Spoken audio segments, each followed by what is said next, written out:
قامت تھوڑی تھوڑی کچھ بھی سیکھنا ہے روزانہ تھوڑا تھوڑا سیکھتے رہیں. آپ روزانہ یاد کر لیں قرآن کی ایک آیت, 8-10 سال کے بعد آپ حافظ ہو گئے کہ نہیں ہو گئے؟ ایک آیت یاد کر لو, 8-10 سال کے بعد آپ کیا ہو گئے؟ حافظ ہو گئے. آپ روزانہ ایک شعر یاد کر لو, ایک شعر صرف, 5-6 سال کے بعد آپ خود بہت بڑے شاعر بن چکے ہو گئے, بہت بڑے. اردو زبان پہ آپ کو ایسا عبور ہوگا کہ مرزا غالب کے خاندان کے لگو گے آپ.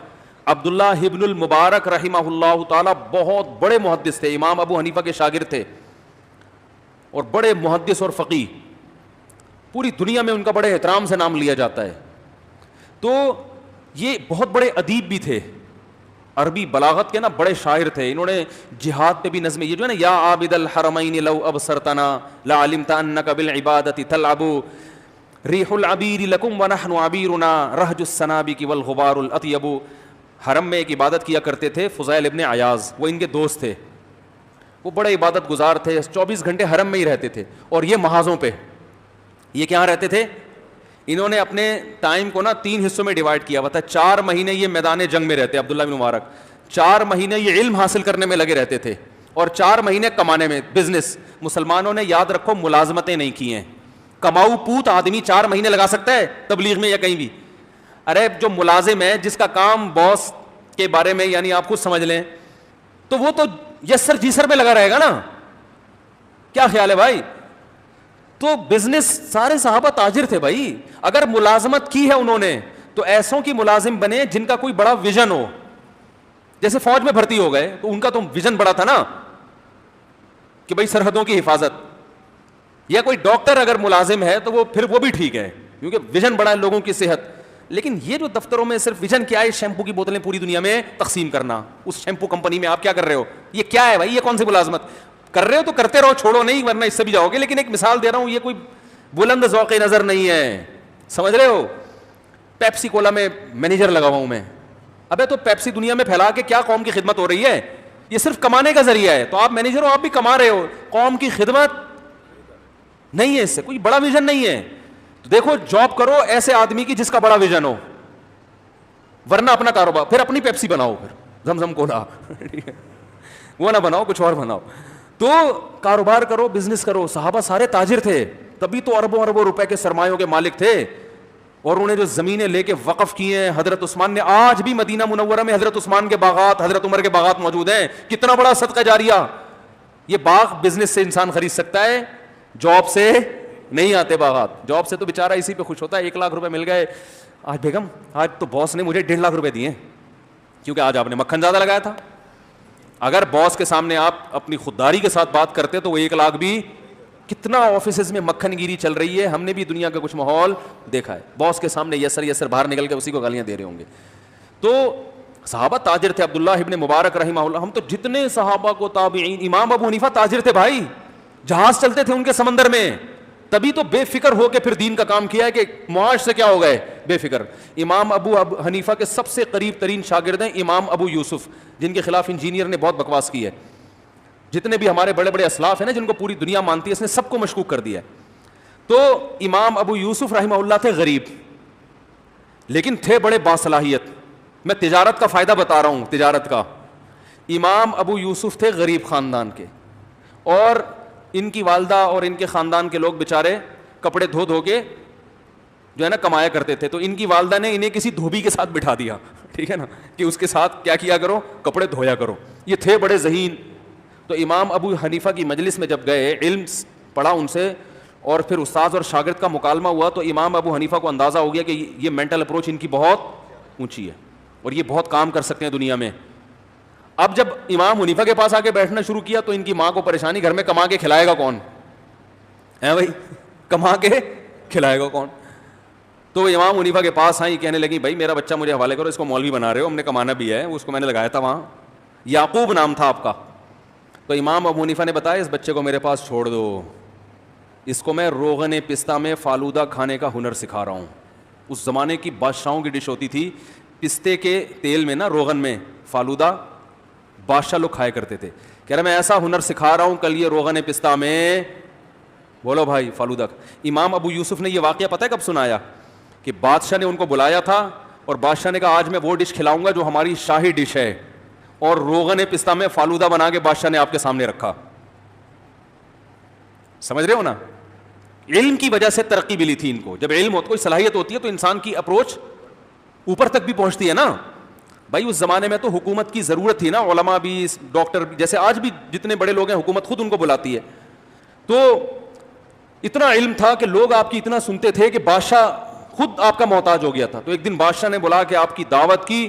یہ جو لوگ کہتے ہیں نا بادشاہوں کے پاس جانا برا ہے, ایسا نہیں ہے. اگر اچھی نیت سے انسان جائے کہ ان کو راہ راست پر لے کر آئے گا, تو ہمارے بہت سارے اسلاف سے یہ ثابت ہے, بہت سارے. یوسف علیہ السلام نہیں بادشاہ نے جیسے ہی بلایا تھا گئے تھے, اور پھر آپ کو بادشاہت بھی ملی.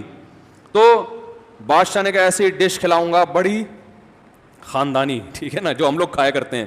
اور روغن پستہ میں اس نے فالودہ بنا کے آپ کے سامنے رکھا. تو ان کو اپنا وہ واقعہ یاد آ گیا کہ میرے استاذ ابو حنیفہ نے کہا تھا میری ماں سے کہ یہ بچے کو ایسا علم سکھا رہا ہوں کہ کل کہ یہ روغن پستہ میں کیا کھائے گا.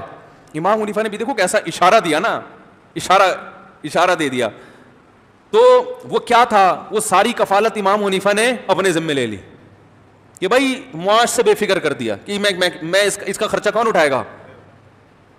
اور ان کی ماں کو بھی تسلی دے دی کہ آپ معاش کی فکر چھوڑ دو. تجارت تھی نا, سمندر میں جہاز چلتے تھے, نہیں ہوتے تو وہ بھی امام صاحب کہتے ہیں اچھا میں آفس فون کرتا ہوں, باس سے کہتا ہوں کوئی تنخواہ بڑھا دو, ایک بچہ میرے پاس آیا پڑھنے کے لیے تو تھوڑا سا اس کا بھی کرنا ہے, اس کی ماں کا بھی خیال کرنا ہے. باس کہتا پہلے ادھر آؤ بھائی, روغن پستے اور فالودے کھانے کے خیالات پیدا ہو رہے ہیں, باتیں روغن پستہ اور فالودہ کی, ادھر بیٹھو.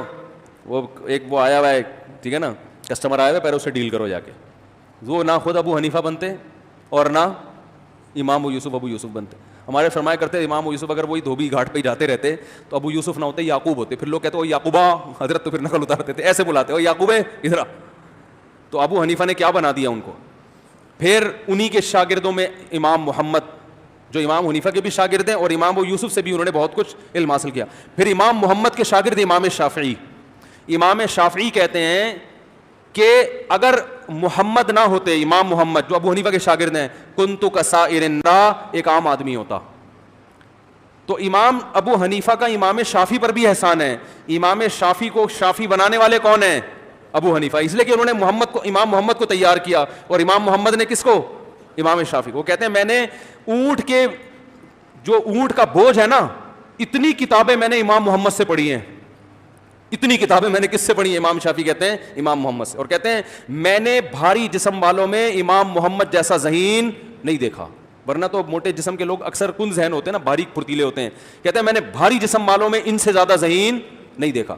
تو یہ تجارت کی برکت تھی کہ کہاں تک اثرات گئے ہیں. تو میں بات کیا کر رہا تھا, جلدی بتاؤ, جلدی سے بات کو سمیٹ کے ختم کروں میں. کہاں یہ تجارت پہ کہاں سے آ گیا؟ ایک تو یار آپ لوگ کیا ہو گیا آپ لوگ, ارے یہ تجارت پہ کہاں سے آیا؟ باغ والوں کا تو تھا یار. یہ خاص بات چل رہی تھی جس پہ میں یہاں آیا ہوں. عبداللہ ابن مبارک کی بات چل رہی تھی, جزاک اللہ. تو عبداللہ ابن مبارک رحمہ اللہ تعالی 4 مہینے پیسہ کماتے تھے تجارت کے ذریعے. وہ اتنا بزنس ہو جاتا تھا کہ باقی 8 مہینے گھر میں راشن ڈال دیا. 4 مہینے صرف علم حاصل کرتے تھے, ٹھیک ہے نا, مزید اپنے آپ کو نکھارنے کے لیے. اور 4 مہینے بارڈر پہ لڑائیوں میں, جنگوں میں. تو انہوں نے شعر لکھ کے بھیجا امام حرم کو, جو عابد الحرمین تھے. حرم کے امام تو نہیں تھے, حرم میں 24 گھنٹے رہتے تھے. یا عابد الحرمین لو ابصرتنا لعلمت انک بالعبادۃ تلعب. اے حرمین میں بیٹھ کے عبادت کرنے والے, اگر تو ہماری زندگی کو دیکھ لے تو تجھے لگے گا کہ تیری عبادت ایک کھیل ہے. ہمارے مقابلے میں وہ کیا ہے؟ کھیل ہے. اور من کان یخضب خدہ بدموعہ فنحورنا بدمائنا تتخضب. تمہیں فخر ہے اس پر کہ تم اللہ کے خوف سے رو کر اپنے رخساروں کو آنسوؤں سے بھگوتے ہو, اور ہم اپنے رخساروں کو خون سے تر کرتے ہیں. مجاہد کی تو زندگی ہوتی ہے بھائی. اس لیے میں کہتا ہوں یہ جو بارڈر پہ ہمارے فوجی ہیں نا, ان کو برا بھلا مت کہا کرو. یہ بھی بڑی قربانیاں دے رہے ہیں. ہر چیز آپ کے سامنے آتی نہیں ہے. اور جو ہمارے مجاہدین ہیں, جو بھی اللہ کے راہ میں لڑ رہا ہے کسی بھی عنوان سے, اس کا اللہ کے ہاں اس کا چھوٹا مقام نہیں ہے. اللہ نے خود قرآن میں کہہ دیا کہ جو بیٹھنے والے ہیں وہ لڑنے والوں کے برابر ہو ہی نہیں سکتے. لا یستوی القاعدون من المؤمنین غیر اولی الضرر, کہ جو بغیر کسی عذر کے پیچھے بیٹھے ہوئے ہیں اور جو آگے لڑ رہے ہیں, اللہ کے ہاں دونوں برابر ہو ہی. بھائی ایک آنسو بہا رہا ہے اور ایک خون بہا رہا ہے, تو کیسے دونوں برابر ہو سکتے ہیں؟ تو اب یہ جو عبداللہ بن مبارک تھے انہوں نے شاعری لکھی, تو جیسے ہی فضیل ابن عیاض کے پاس گئی وہ خط آنکھوں پہ لے کے روتے رہے اور کہنے تم نے سچ کہا. تو یہ جو بلاغت ہوتی ہے نا کلام میں, یہ عبداللہ بن مبارک میں پیدا کیسے ہوئی؟ عبداللہ بن مبارک نے امام ابو حنیفہ کی شان میں بھی پورا قصیدہ لکھا ہے, ان کی شان میں بھی قصیدہ لکھا ہے. تو یہ بلاغت کیسے پیدا ہوئی ان میں؟ کیوں؟ وہی بات کچھوے اور خرگوش کی مثال ایسے پیدا ہوئی کہ اب اتنا ٹائم تو نہیں تھا نا کہ باقاعدہ شاعر بنانے کے لیے ابا بٹھا دیتے کسی سینٹر میں کہ اس کو شاعر بناؤ, تو باقی چیزیں تو نہیں بنتے پھر وہ, اور صرف شاعری بن جائے آدمی, بیچارے کا حال کیا ہوتا ہے. تو ان کو کیا کہا ان کے والد نے کہ بیٹا ایک شعر یاد کرو گے 1 درہم ملے گا. چھوٹے بچوں کو تو پیسوں میں لالچ ہوتی ہے نا, تو وہ کہتے ہیں میں اتنے درہم کی ایک لالچ میں نا, بچوں کو جیسے ہوتی ہے درہم کی لالچ میں روزانہ اشعار یاد کرتے کرتے اتنے اشعار یاد کر لیے کہ خود کیا بن گئے؟ شاعر بن گئے.